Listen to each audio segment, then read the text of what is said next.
Welcome to Real Talk with T. Thank you for tuning in to my podcast.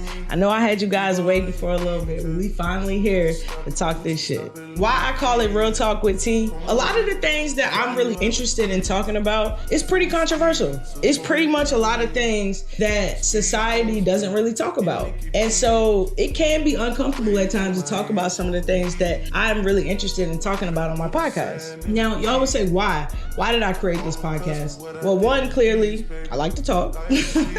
My friends, my family, if you get to know me, I'm a talker. I am that friend that be sending those 5-6 minute voice messages to tell my part of the story or to explain stuff. So yeah, I'm definitely a talker, which kind of led me to my profession. I'm also a licensed therapist. So I said, I'm privy to seeing patterns that not a lot of people may be able to see. And so one thing, I was like, I started seeing a lot of patterns of things people just do not talk about. So I was like, why don't I create a space where we can come and talk about these things? Because a lot of the things impact our lives. They're things that we just kind of go along with for some reason, but I think it's worthy of minimally talking about. So what you can expect here from me is I definitely will be sitting here in my nice green chair talking some shit sometimes, but I also will be traveling and going to different studios and getting different guests to come on. Sometimes I'll be doing like interviews or YouTube reactions too. You can guarantee I will be talking that shit though.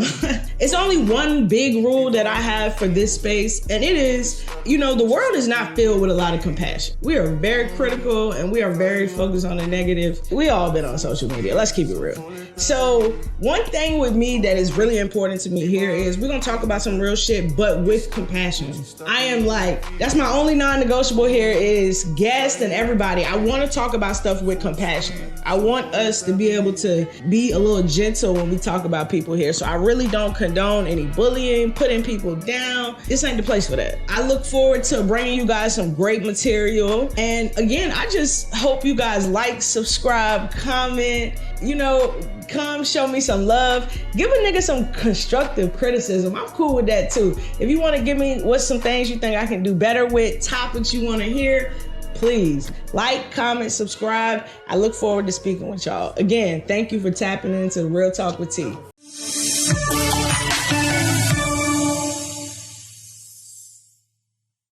Welcome to Real Talk with T. We're here bringing you another episode. We're going to talk some real shit today. I got a real special guest for y'all today. Certified hypnotherapist, Isis. Welcome. Tell us who you are. What you do, where you're from, just a little brief history about you, and thank you for coming out to the show. Appreciate it. Yeah, first and foremost, thank you so much, T, for having me on the show today. Peace, everyone. My name is Isis Love, and yes, I'm a certified hypnotherapist from a small town of Fayetteville, North Carolina. Everybody know J. Cole? Yeah, that's where I'm from.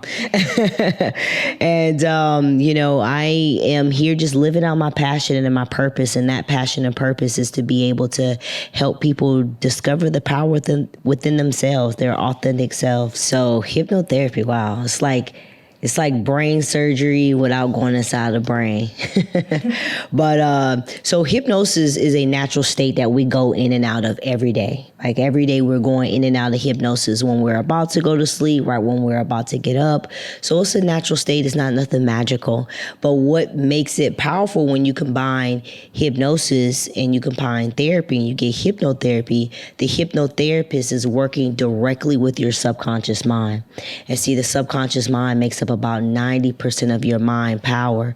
And that's a big percent because that's where your memories, your beliefs, your habits, your ways of thinking is really stored in the subconscious mind. So my job is to be able to help you eliminate those limiting beliefs, those limitations that you put on yourself, remove those from the mind, and then put inside of you what you desire, what you want your life to look like. So I think it just is a little bit different because we're really going directly into the subconscious mind. We do speak a little bit, but more so it's taking people on a journey and just delivering them the message units that they need to fulfill their desires. Okay. That is, I even learned something in that. Honestly, that is Super insightful.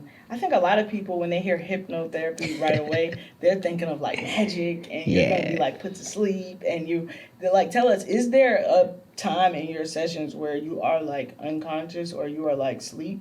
Or what does that look like? So yeah, that's a really good question. And yeah, so you have stage hypnotists, and you have hypnotherapists. So there's a difference. So whenever you come into a session, you're going to be just in a very relaxed state. Some people do fall asleep, but the objective is not for you to fall asleep. You're just going to be very relaxed. And the people that do fall asleep is because they feel very relaxed and very comfortable. Hypnotherapy, that does sound like an extremely, I'm going to have to, I've never done it. I don't know if I told you that, but you're definitely going to have to introduce me or at least refer me or something to somebody because I want that experience. I've heard really good things about it though, and that it is. Can you also do it in like a group form? Oh yeah, you definitely can do group hypnosis. I mean, I would say it's effective, but I feel like it's even more effective when it's in person because you get to very much so customize that journey. Okay. Totally understand. I get it. Okay, today's episode, we're going to kind of dive into the episode. Thank you for coming on today. Yes. I thought you would be really like an expert and a good person to have this discussion with. Today, we're going to talk about the importance of mental health in dating. I think, yeah, the importance of mental health in dating. That's a big thing. Dating is, I'm pretty sure everybody experiences it. It's a very common thing. And yeah, I think, especially in 2024, I think mental health is talked about a lot. When you first hear that, what comes to mind for you? Like when you think of mental health with dating, how important is that? I mean, first and foremost, I feel like it's definitely important to have your own mental health together before you even come into a union. Now, I'm not saying you got to be perfect. I'm not saying, because we're always going to be working on something, but at least have in place some routine, some help to help you, cope with everyday life, cope with skills, cope with things you're probably still holding on to when you was a child. So I think when you come with a person, it's definitely important that you guys speak about mental health, speak about things that you may be, going through, being vulnerable and letting the person know what's going on. No, for sure. And you kind of dipped into a lot of what this episode is going to be about. The first thing I said is when you talk about like mental health, what exactly, when you say mental health and dating, let's define that first. Because sometimes when I talk with, some people about mental health, the minute they be like, well, I ain't think he was crazy or I ain't think she was crazy. And so I think before I even continue to go, because you hit a lot of really good topics, and I think every one of them we're going to talk about here. But before we even go deeper into that, what do you, when you say mental health, define what you mean, and I'll follow up with the same thing. What exactly do you mean when you say mental health? Shoot, like what you doing for your mental? No, for real though. Right? Seriously, like medical health, what you doing for your medical? Yeah. Are you going to the doctor? Are you maintaining? Go ahead. I feel like it's an unencompassed type of thing. It's like, what are you doing for your mental? What are you doing for your physical? Because all of those go hand in hand with each other. My biggest thing is like, what's your routine?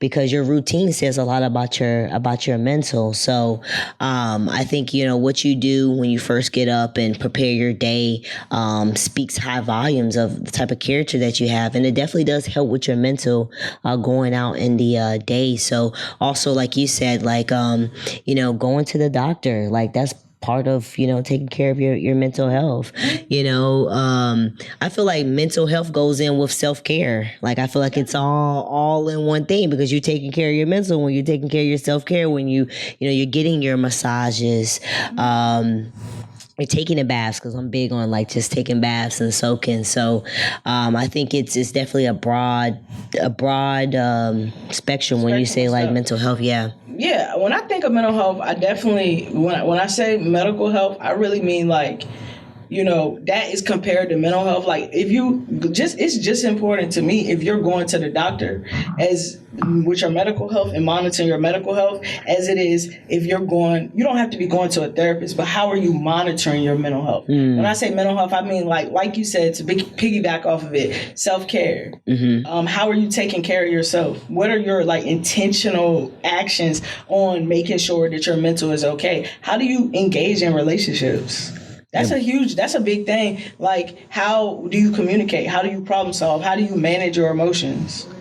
Your boundaries too, Yes. Another huge thing for me is, are you aware of what life has done to you?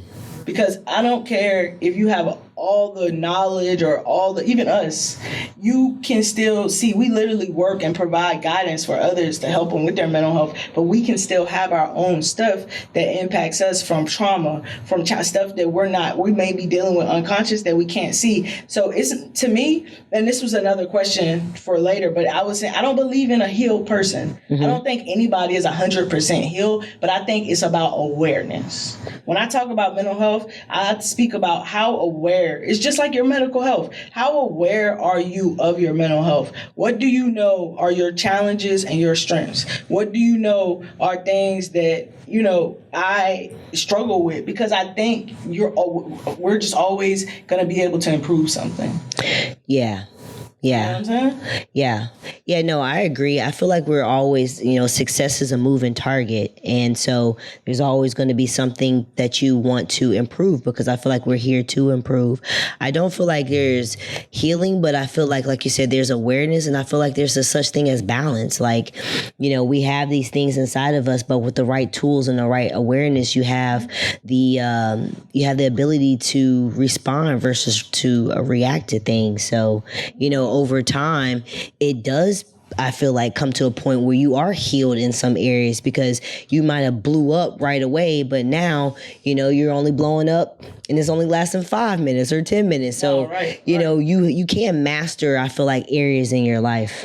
Absolutely. And when I think of mental health, I think of, you can master skills. You're so right. You can master the skills, like you said, of managing what's in your life. That is the thing. That's what I actually think of when I think of like the best or most happiest or people with a lot of really good mental health. I feel like it's not that they don't go through stuff. Yeah. It's that they have skills ready and waiting for when things happen to manage. That part. You feel what I'm saying? You ain't got to be perfect. Yeah. I ain't looking for you. I ain't perfect. You know what I'm saying? We're all going to make mistakes, but how aware are you? Because I think that is a big thing with mental health, is how aware are you?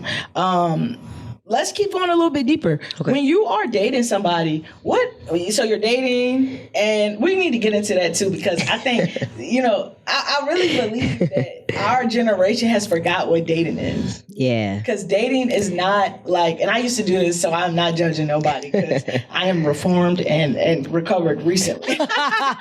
Not reformed and recovered. But yes, I think that dating is where you can date several people. You can get to know. It's like I'm trying things out. It's kind of like, I'm trying to see what works for me and what doesn't.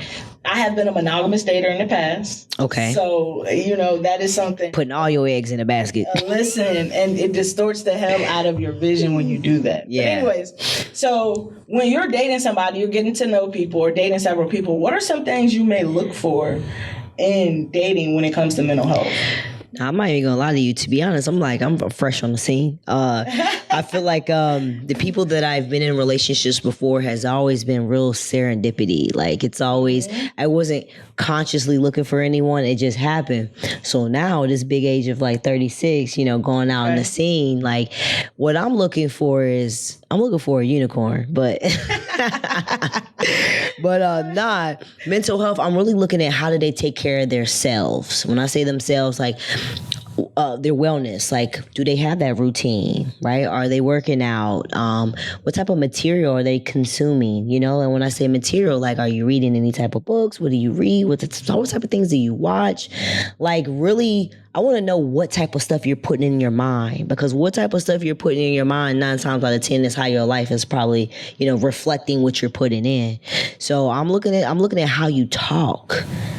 how do you talk to yourself? How do you talk about the people around you? I'm very much listening to the vocabulary for sure. You're paying attention to how people talk and how they talk about themselves. How they talk about themselves, how to talk about others. Yeah. Like and like what is your routine? What do you do? Right, for sure. I think all of that is huge, like paying attention. And some of that too, we have discussions, but some of that come with time.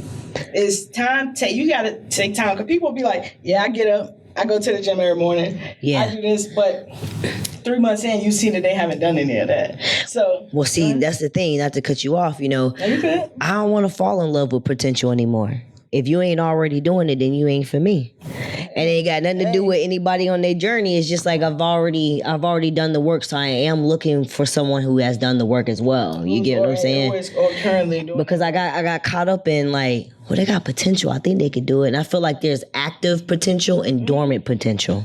Okay, so let me ask you this. So let's say if somebody they're not all the way like 5 days, but let's say they're 1 or 2 days, but they've been doing that on their own, but they're looking to increase, to do like a couple more days and increase. You're cool with that if they've already planted the seed, but you mean somebody who has not planted seeds and are not doing things at all by themselves. They just talking about it. Right, you kind of having to come in and be the motivation, or you kind of having to come in and plant those seeds for them. And then try to inspire them to do it. It's like, no. But yeah, like you said, if you already doing it, and it's like, because we're here to build each other up. We're here to learn from each other. So I feel like if you're already actively doing it, and you may need a little inspiration, like, okay, I see Babe doing it 5 days a week. I want to, I can understand that. But it's that waiting and not seeing, Got you, 100%. One thing I try, it's hard dating and being a therapist, because as soon as you start asking questions, they're like, hold up, we're not in a session now. You know what I'm saying? So, but I really also pay attention to two things. I pay attention to family interactions. Yeah. That is really big for me. And I pay attention to how they cope and problem solve. Because, and when I say cope, any emotion, anger, anxiety, sadness, like whatever strong emotions they have, I just try to pay attention to how do they cope, because everybody look different. Some people blow up, some people shut down, and it's cool. You manage how you want to manage, but when you're dealing with somebody else and you can see, like, you can tell when somebody don't have control. Yeah. It's clear when somebody don't have control. And sometimes people are aware of that and they will say, hey, something I'm working on. And that's when you have to check in with yourself and say, okay, can I tolerate something like that they are having? Because different people tolerate different things. You know what I'm saying? Yeah. But paying attention to, because me personally, I think emotions are so big in relationships because you're always going to have to deal with them. Every single day, whatever that person is dealing with, you're going to have to deal with those emotions with them. So one of the first things that I'm really big on is, how did this person manage their emotions? I may not ask them that, but I'm paying attention. If you have kids and your kids, I've only dated one woman with kids, but if you have kids or you are dealing with kids, let's say you work with them at your job. Yeah. You know what I'm saying? And shout out, matter of fact, it's Mother's Day too. Like, we can't go without saying that. Shout out to all the mothers. Ain't nothing wrong either with women with kids. I'm just saying I don't have a lot of experience with it. But if you are engaging and something is like really irritating you, how do you manage that?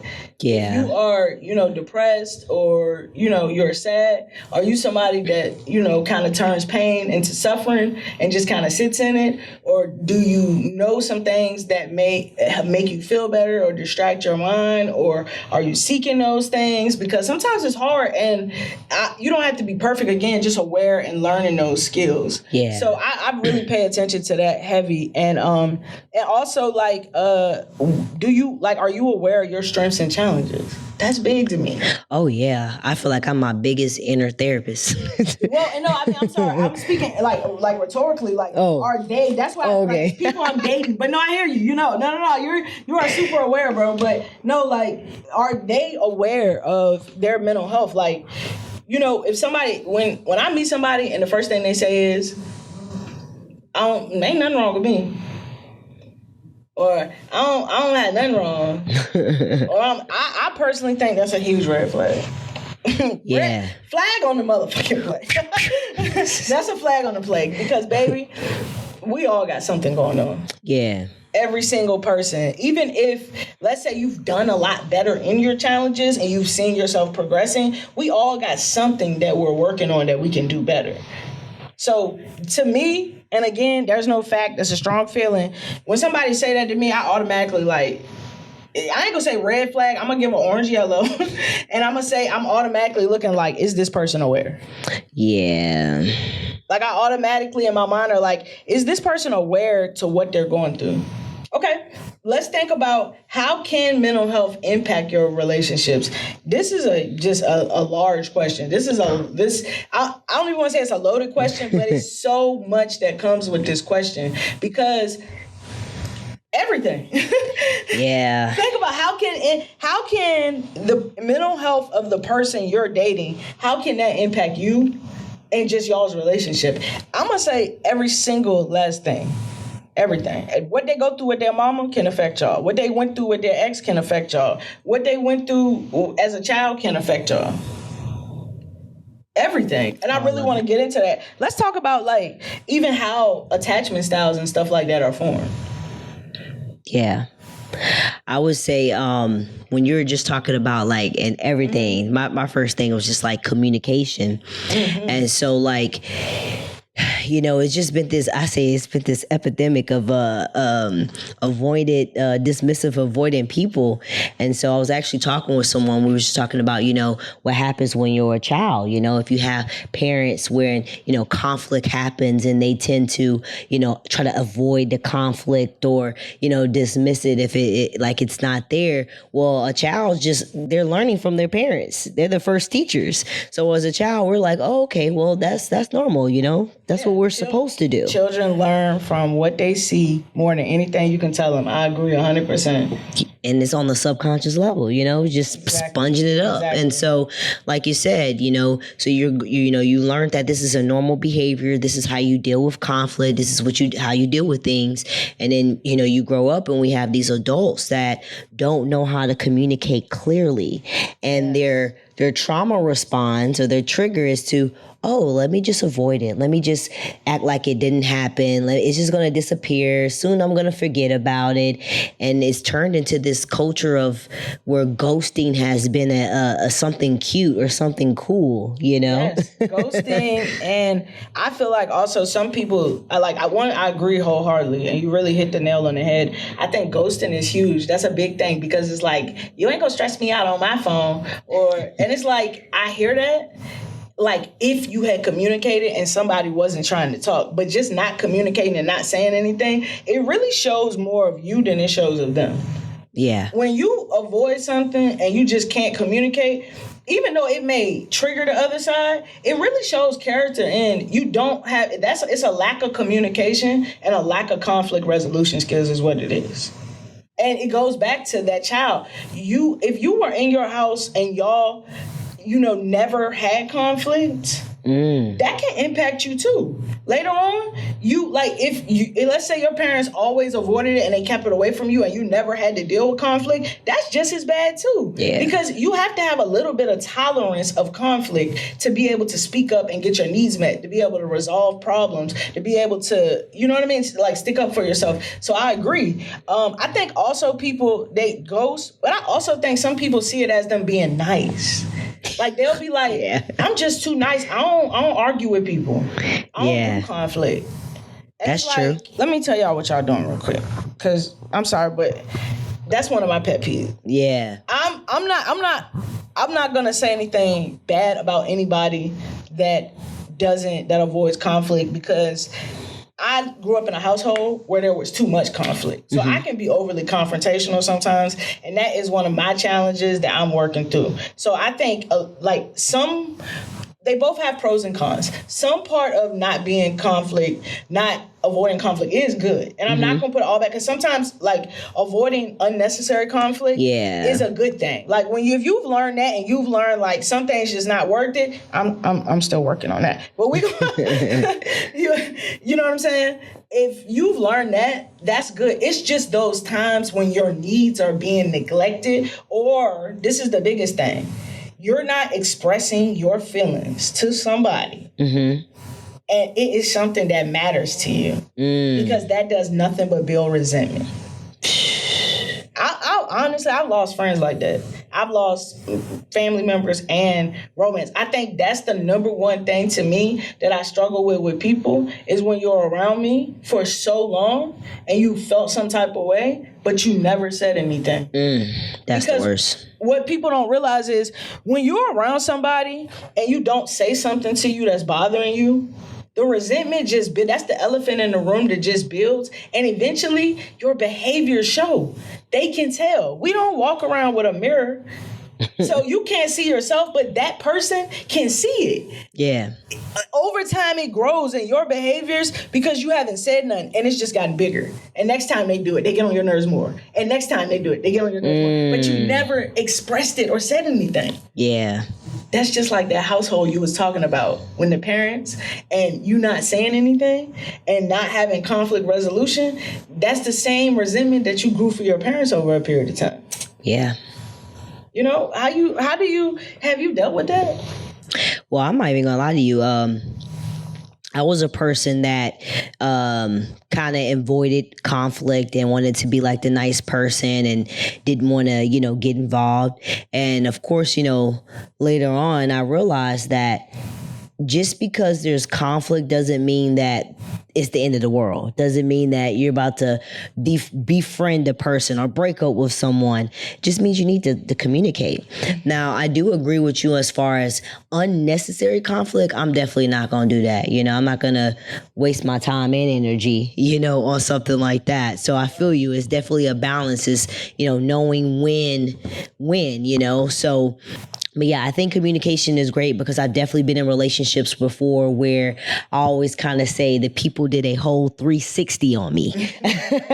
You did a whole 360 on me. Right. But it really was that elephant just getting bigger and bigger and bigger and them not expressing themselves and then it turning around. In a breakup and you sit back confused because you thinking everything okay because they telling you everything okay. The time they hate you. Inside them, they didn't built up so much stuff. Yeah. About you in their mind, and it shows in their behaviors, but they never said anything to you. So then it becomes this big. You're like, what the hell just happened? Like, what happened? And a lot of time it comes out in anger. That's true too. Yeah. Definitely comes out in anger. I had someone, because I had posed a question on my Instagram, and I had someone say, you know what? I'm afraid to speak my mind because I'm afraid of how the other person may feel. Like I'm afraid that I may come out a way. So yeah, I think they're really just worried about how someone else is going to receive the message. But here's my rule of thumb: as long as you're being respectful, being authentic, and speaking honest on how you truly feel about it, you can't worry about how somebody else is going to receive it. You showed up, you did it very respectfully, and you spoke your mind. I feel like that's important, and how someone else reacts from it, that's not your responsibility, it's theirs. Love that. That is so true. Also, you got to allow other humans to have coping skills. Everybody is responsible for how they're going to react to stuff. That go back to kind of what we said about a person's mental health. Or do you have skills for when you might get triggered, pissed off, anxiety? Do you even know what you look like? What you look like on the inside, what you feel like when that happens? Like, do you know you're having anxiety? Mm-hmm. Do you know when you're getting mad? Do you know? All of that is important to pay attention to with somebody with dating. Because I'm going to tell you this, if you don't pay attention, and this is new for me too, because I have been in relationships where I didn't pay attention. I'm going to be real. I was connecting off of love, feelings, and attraction. Sex. You feel me? Now that I want something that's longevity. That shit is so short-lived. Sex and looks and all that. I mean, it matters a little bit, but it's not huge because it's like, that ain't matter. All that shit does not matter if you want something longevity with somebody. This mental health stuff. So going back, like I really pay attention to how people manage their emotions in certain stuff. Very important. No, I think that's very important because I was in a situation with someone where we were kind of in a situation, and I sat back and I was paying attention to how they reacted in the situation, and I was like, wow, like this says a lot about this person. I was like, and I had to go within myself and be real with myself. Like, are you ready to like handle this? You know, are you ready to, because, you know, this might be what it's going to be, you know? Yeah, for sure. And that goes back to like, you got to see what you can tolerate. Like one thing we didn't really touch on is, because we're talking about like in a relationship and partnership, but a lot of knowing what you like in a partnership is knowing yourself.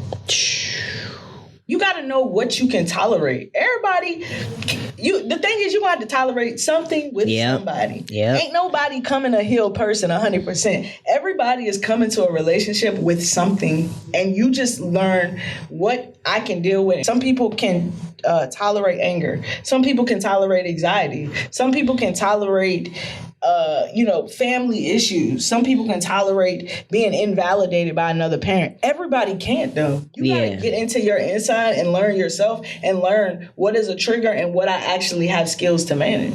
You know what I'm saying? I like that, yeah.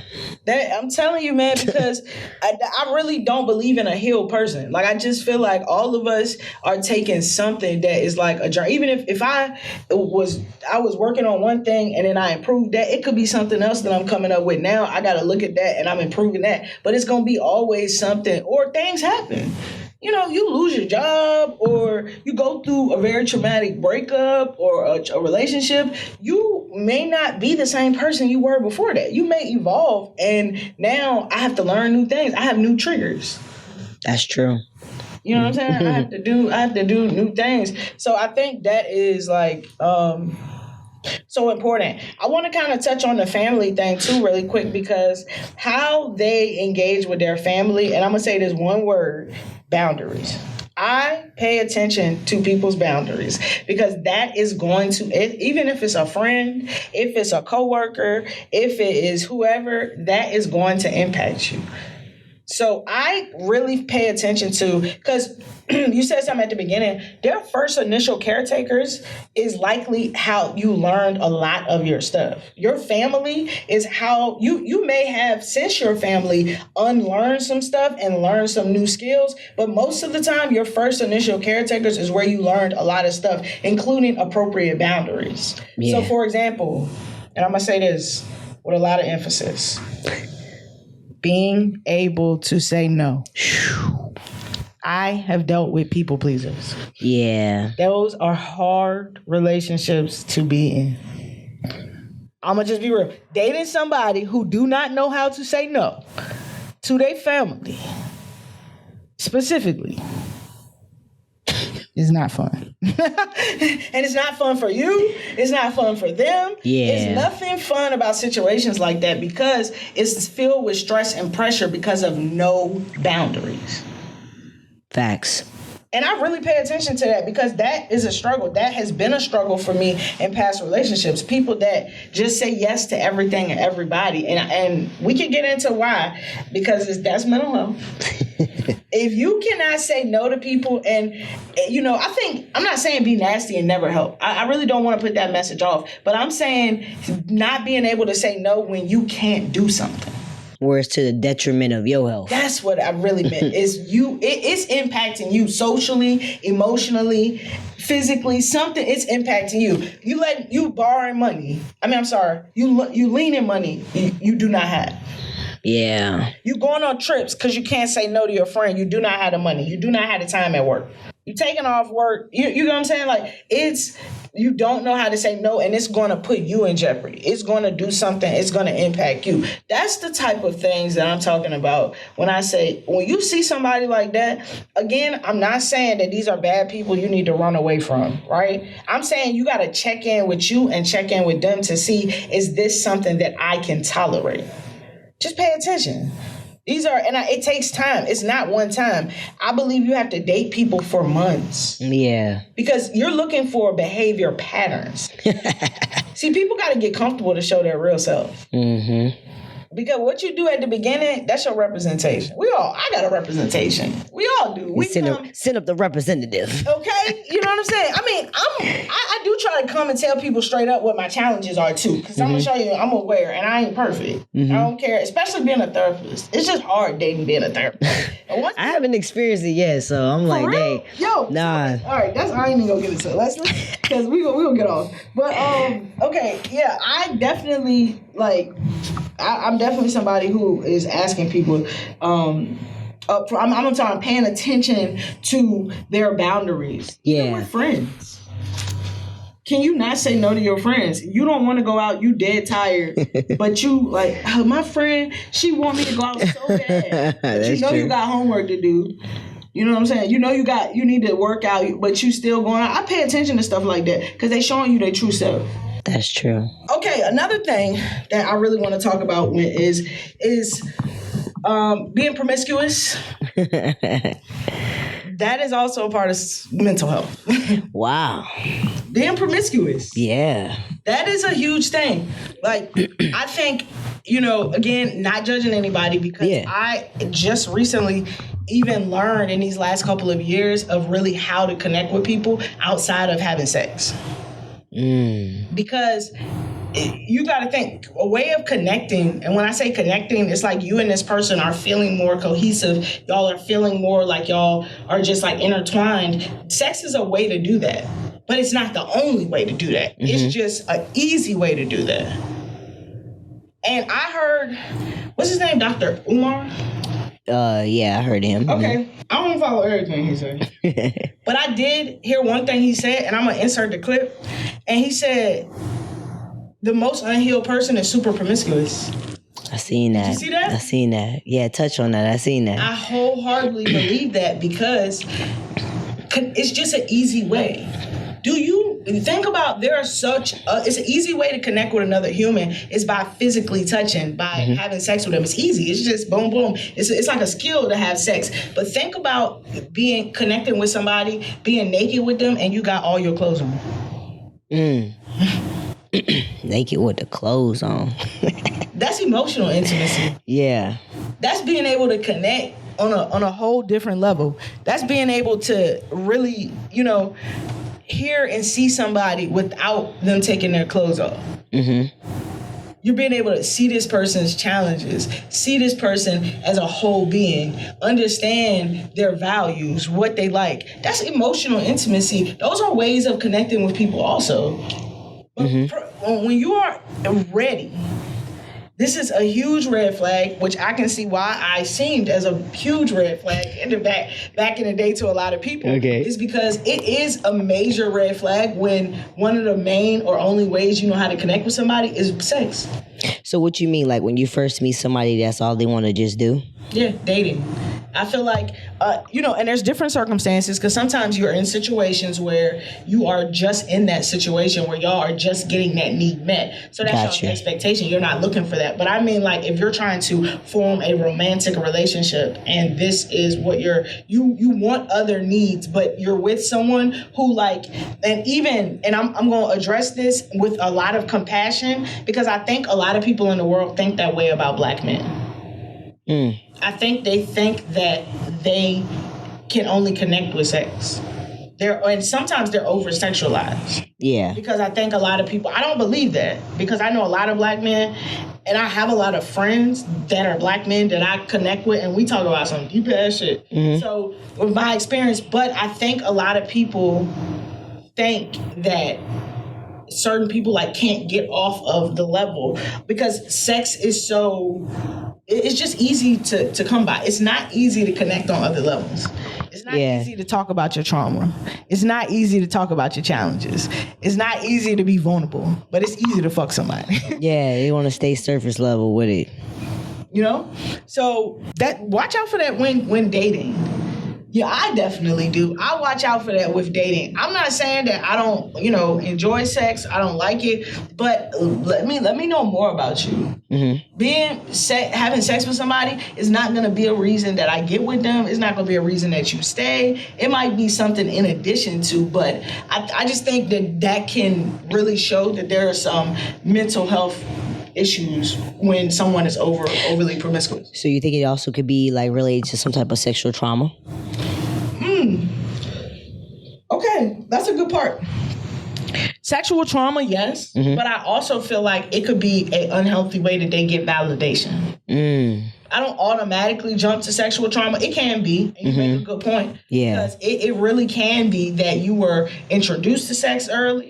It can be that you had just sexual trauma and dealt with different situations. But I also think maybe it is you have not built, you're growing up, you only knew how to connect that way and you haven't learned any other ways to connect, to connect. I mean, because I was going to say, it could be like, if I've known women who felt like when they meet someone, they had to give their body up because that was a way of showing that they love that person. Okay. So not just like, childhood sexual traumas, but even like relationship problems where that's the expectation where that's how they feel love. It's okay if I'm having sex with this person, then they're gonna love me, know. No. You make a really good point, and I didn't think about that. I think that can also really impact how people and how they engage in relationships. They're just like how they think about relationships. I definitely think it can impact it. Yeah, because if somebody has been with someone and they think, and I still think a little bit of it can be a lack of unhealthy way that they're getting validation. Yeah. Because although it could also be unhealthy needs, we'll need to know more about the situation, but it could also be that person, the other partner, has should statements or has like their own expectations on what a relationship is, and you're just trying your hardest. But I would still be very wary of the initial partner because I'm like, they're trying their hardest to meet this person's needs, and you know what I'm saying, like they are trying their hardest, even if the partner said I really need sex or sex is the only way that I feel connected. The fact that you are going and doing that is a way of getting external validation from that person. Yeah. You know what I'm saying? So it would still be, but I get you. I think these are real situations that happen. That happen. And it's stuff to pay attention to and talk about. I'm not on everybody dates, so I don't know. But I don't know how much in our society that mental health is talked about with dating. And even, of course I wouldn't give up any info, but even with my clients, like mental health, like people are not, they're getting in relationships based on how someone makes them feel or how someone looks or what someone has. And they're figuring out these things later about the person once they already have the feelings. Once they have the feelings with the person, now you're stuck. Yeah. Because it's like, and you're not stuck. Of course, you could still do your things, but it's harder at that point to leave the relationship because it's like, I am kind of connected to this person now, but now I found out that they are, what do you say, a dismissive attachment, which again, I'm not saying dismissive attachment is terrible, but I struggle with tolerating that. Yeah. Which I'm anxious attachment, and I'm sure there's people out here who struggle with tolerating that. Yeah. You know what I'm saying? So, yeah, it's a lot. I got a lot of different thoughts. What are your thoughts? Well, just to kind of piggyback off of that, when you're talking about people finding out stuff later, like I can just, speak from my personal experience. I feel like when those serendipity moments came and I met those people, I just kind of went with the flow. I didn't really know my expectations and what I was looking for because I was just going with what was presented, right? Mm-hmm. So I think now, wanting what I want, I think it is important to talk and have those communications because I remember we had a conversation about like, how is people's spending habit? Like you want to be with this person, they're super attractive, they good in bed, yeah, that's cute. But every time you turn around, this person is going to debt, running their credit cards up to keep up with the Joneses. Do you want to really be in a relationship with a person like that? Seriously. Good point. Some people be like, oh, your standards is too high. It's like, no, you just need to think about these stuff. You know what I'm saying? Really do, because one, that can impact you being in a relationship with them, but also you think about it with that person. I think that can demonstrate some poor mental health too. Yeah. Because keeping up with the Joneses, really, let's put a name to that. You're really seeking validation in an unhealthy way. Yeah. When you need those Jordans, and you taking money from your rent, when you don't know you can't afford that car, but you go and get it, it's somewhere from somebody. We are seeking validation. Yeah. And let's break down validation. The need to be like seen or heard. The need to be liked, accepted, and approved by others. We are seeking. It is a need that every human has. Yeah, and it's got real worse with like social media and stuff. So yeah. Social media really, really promotes people to like really seek validation. If it's likes, if it is, I gotta have the best car, I gotta have the best fit, I gotta have the best whatever. Social media has definitely promoted people to really seek validation in some really unhealthy ways. Yeah. I think a healthy way when you think about validation is, and when we think about validation, it's really feeling good. You want to feel good in what you've had. You don't need external stuff to feel good. It's two things that you should really be relying on with validation. Your characteristics, who you have shown people you are, and your effort and energy and stuff. That is where you really get internal validation. That means, example-wise, do people need to be perfect to feel good? That, I'm telling you, this is something that you have to pay attention to with your partner, because even though that right there, it may impact you, but it may impact them and their mental health, which in turn may impact y'all's relationship. Yeah. That is someone who is seeking validation. I only feel good if I get 455 likes. Oh yeah. That's You know self-sabotage and stuff, yeah. Yeah, but that, being in a relationship with somebody like that, though, can be very, very challenging. Yeah. So, yeah, to sum it up, I think it's important to have standards. That's what I don't think the standards are too high. I just think people don't have them. No, that's what I mean, because everybody's standards is different. Even me and you, we have had some conversations where we maybe can tolerate different things. Yeah. We're seeking different things, and we look for different things. We just both know what our needs are, what our tolerance, what we have tolerance for in certain things. But I think you make a good point. It's when you don't know, or you just out here, we going for whatever. You look good, you got money, let's roll. But this is a lot why relationships are not working out. Yes. We can get people, but can we keep them? And I would say, like, just to piggyback off of it, I feel like a lot of us is riding the dopamine, because we already know what happens in the mind when you're meeting someone. Those dopamines, the endorphins is out. You're feeling the feel-good feelings. And so a lot of times we take those feel-good feelings as love, but it's really lust. And so I feel like it happens a lot. Like, people, they move so fast and they have kids. Then everything's so fast. Then before you know it, 2 years, once them butterflies then calm down and reality didn't set in, now they get a divorce. And you say, who the fuck did I marry? Yeah. Literally. You look at this person and you say, wow, we're not compatible. And when I say compatible, I don't mean alike. Because some people instantly hear compatible and they're like, oh, well, y'all have, no. I mean, like, do y'all have the same values? Do y'all want to live life the same way? Do y'all want to raise y'all kids the same way? Do y'all want to, do y'all both care about mental health? Can you just see this person as a puzzle piece in your life, is what I say when I say compatibility. Or are you always judging things that they do because now you're starting to see them for them, and now you holding that resentment. Yeah. I say all of that to say we as a society need to date more, and I'm talking about not monogamous. When you first get with somebody and you are getting to know them and you're only talking to them and you're only going with them, you kind of start distorting your image on this person. Yep. It really, when you put all those eggs in one basket, and I know some people gonna say it's hard for me to date. You're right, but it's risky as hell for you to not date more than one person, because you really start to like get fascinated. You don't even notice, but you get fascinated with this one person, and you start to settle a little bit. Because if this person ain't really meet your needs, but you with them always, and you kind of be like, well, that ain't that bad. But really what you want is really out there, but you didn't put all your eggs in one basket. Listen, date more than one person. This is what I just think is healthy. I'm not telling you what to do, but kind of. Date more than one person. I think it's a healthy thing for us to do. Pay attention to mental health. I also don't think that there's a healed person. I just really want to emphasize that. None of this is to say we're all having challenges. I'm not looking for nobody perfect. I don't think I'm telling y'all to be perfect. I'm just saying pay attention because it really matters, especially if you want to be in something long term. You know, if you really want that relationship to last, you really got to pay attention to the mental health of the person. Any last remarks you have?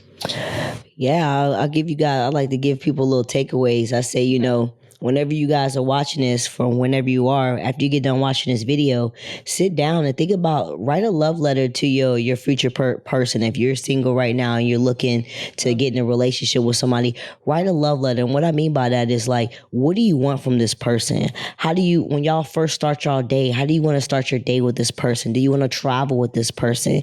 What type of beliefs do you want this person to have? So really cultivate and craft that future person and really get clear with what you want, so when it comes your way, you know what to expect. So people always say, yo, you shouldn't have expectations, but when you think about the word expectancy, if you can't expect it, how you gonna see it? I love that. For real, I love that. And I love everything that you said. I want to piggyback though off of the expectations. I don't say don't have expectations. I say communicate them. Mm-hmm. It's too many people that have expectations, but they want people to read their minds. So just to piggyback off of that, I think that is huge. But everything you say, I love the activity too. I think it is a good thing to come back and reflect on if you are growing, and you know, and just to like get it out of your head and to be able to put it on paper and really express yourself. I love it. I love it. I love that. Again, Isis, thank you for coming out. Thank you. Yeah. Really appreciate you. I have enjoyed this. Gave y'all some really good gems, and I hope y'all come back on next episode. Tell them a little bit about yourself, your business, where they can find you at, anything that you offer. Go ahead, just give them a little spill. Yeah, most definitely. Like, you could definitely find me at Instagram or all social media platforms. To be honest, is Isis. Isis Love 511. That's on TikTok, Instagram. I'll put it in the bottom down below in the comment section too. Yeah. But most definitely, go ahead and connect with me. Hypnotherapy can pretty much be used for just about anything, you name it. And this is May is Mental Health Awareness Month. I don't know when you're gonna be watching this, but whenever you're watching this, go ahead, hit me up. I'm doing 20-minute free consultation calls, and let's speak about how we can improve your life and take it to the next level. Okay. Again, it's Real Talk with T. We talked that shit here today. We'll see y'all next time. Thank you for tuning in.